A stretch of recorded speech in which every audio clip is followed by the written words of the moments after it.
J'ai eu le plaisir ce matin d'animer une table ronde pour le premier jour de Préventica et l'idée c'était de partager des expériences autour de la qualité de vie au travail. Donc j'étais avec Brigitte Fest de BNP Paribas Cardiff, Marie Sipos d'Accenture et Valérie Amat du Musée Grévin. Et ce qui était intéressant, c'est que chacune a parlé en fait de son projet en interne de qualité de vie au travail et on avait envie de montrer des projets très différents. Donc on a parlé d'aménagement de bureau, on a parlé de sport en entreprise, on a parlé d'expérience collaborateur, de la symétrie des attentions entre les clients et les salariés. Et en fait, le point commun de tous ces projets, c'était de se dire qu'il n'y a pas une recette miracle pour la qualité de vie au travail. Il n'y a pas une recette qu'on pourrait dupliquer à toutes les organisations ou copier-coller et ce serait beaucoup trop facile et ça ne marcherait pas. L'idée, c'était vraiment de montrer que dans les projets, voir un petit peu les méthodes, les ingrédients dont on a besoin pour que ça prenne et surtout pour embarquer les salariés et les collaborateurs. Et une des clés de la réussite, vraiment qu'on a identifié ce matin,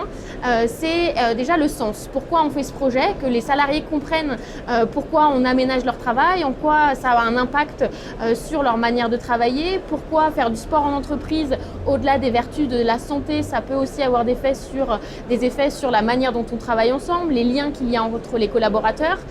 pourquoi quand on met en place des audits sur les besoins de nos salariés, qu'est-ce qu'on en fait après, quel plan d'action on fait et comment on l'explique, comment on communique avec les gens. Et au-delà de ce sens, autre vraiment je dirais enseignement de cette table ronde, c'était d'avoir des relais et les managers peuvent jouer un rôle clé